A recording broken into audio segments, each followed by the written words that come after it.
Hello, I am Arion. Prometheus. We are book zealots. Happy New Year. We are going to do a 2021 books that Prometheus read. What does he remember? Or can he tell a little bit about each book? So I'll try and put a cover picture of each of the book that he has read, starting with Green Fraud by Mark Morano. Green Fraud by Mark Morano is written by, quote, the most prolific climate denier, talking about the policies of the Green New Deal. Yes, supposedly he's printed and published more papers about climate denial than any of his co-authors. Oh, that's right. That was the guy that went to speak against it. Where was he at? And then the UN guy was sitting next to him? Yes. Okay. Power of the People by Carol Sue Tombari. Talking about the electrical grid of America and to a certain extent the world, mainly concentrating on America, talking about how renewables can theoretically improve our national security. I disagreed with that, but she also made some half-decent points on nuclear and wasn't completely against it. Although I do find the disassociated miniature grids somewhat impractical for countries as large as America, Canada, Russia, China, and a couple of others. But all in all, not a half-bad idea, not a half-bad book. Okay, cool.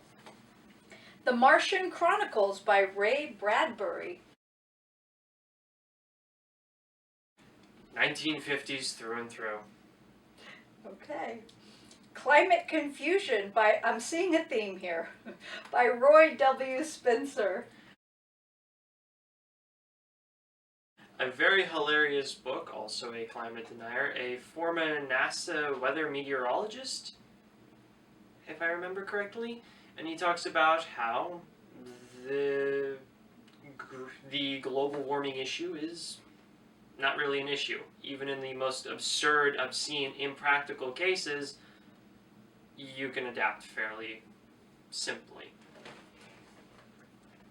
Old School by Bill O'Reilly. An entertaining and fascinating book because it did talk about several principles that I agreed with. It also had a distinct left leaning to it as well. Interesting. But I could also get behind some of his thoughts and, oh my goodness, SJWs, why? I'm not just... It might have been a good principle, but it has severely gone off the rails into childish meandering and tantrums that just should stop at this point. I think no, I'm not going there. Red Mars by Kim Stanley Robinson.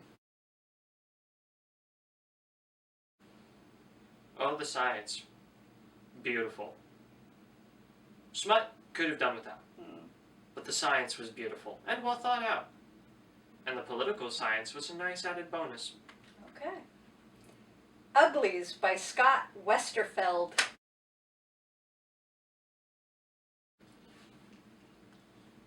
Fluff. Cotton candy. An interesting concept, but cotton candy. Okay. Trapped at Pearl Harbor by Stephen Bauer Young.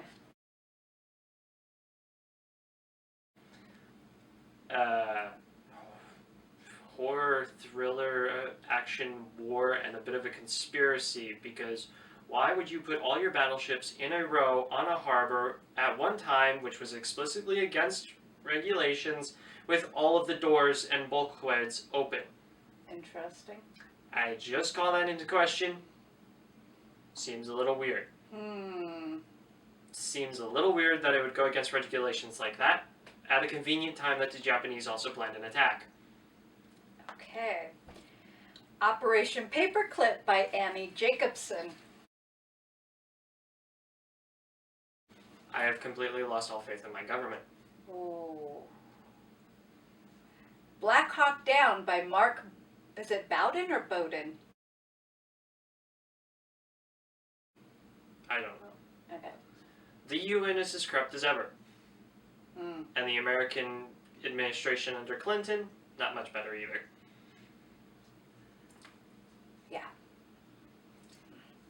Russia and the West under Lenin and Stalin by George F. Kennan. An amazing book written in the 1960s that explained how World War II technically didn't end for the Russians on 1919. How the war continued on, and how France and England invaded North Russia. And Japan invaded Vladivostok? The West. The eastern part. They invaded the eastern part of the country, and how a legion of Czech soldiers temporarily invaded part of the country and stole some gold. A lot of gold. Where did the gold come in? Apparently they dropped by the Federal Reserve, or the Tsar Money Reserve, and they said, oh, gold. Okay, let's take some. Okay. I don't know. It was a little confusing, and nobody was exactly sure what was going on.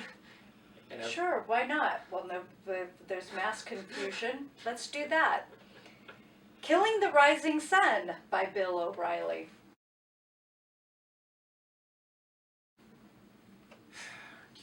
I read that this year. The beginning.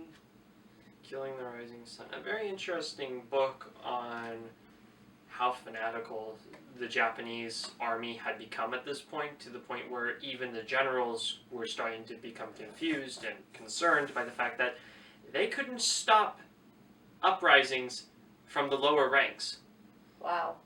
Basically, they had to be concerned now if they tried to retreat or pull back or do anything somewhat less fanatic, they would be overthrown by a corporal underneath, and the corporal would go do something fanatic. Project Sherwood by Amasa S. Bishop.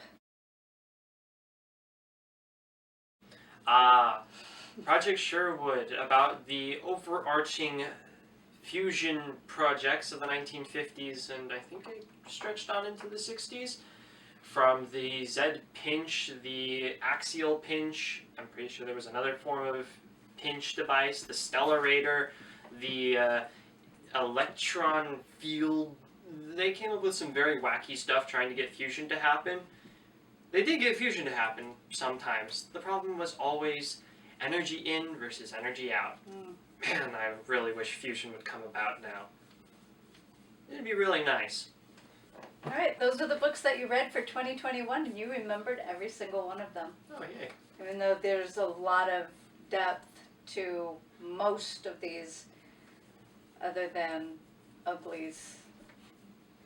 I could even say a lot about uglies. Okay. No, I'm saying that you said it's fluff. Yeah. All the other ones were multi-layered political and messes. Most were nonfiction. You only read 1, 2, 3 fictional books. Yeah. So overall, what would you say your reading year for 2021 was? Really light. I remember reading a lot more. No, I know that, but would you say it was good? Would you say it was mediocre? Would you say it was bad? I'd say it was good. Okay. I'd say it was really good. All right. Thank you very much for joining us. This was Prometheus's book year 2021. How did he do? I think he did pretty well. Thank you very much for joining us. We will have another one and see how much I remember. Okay, bye.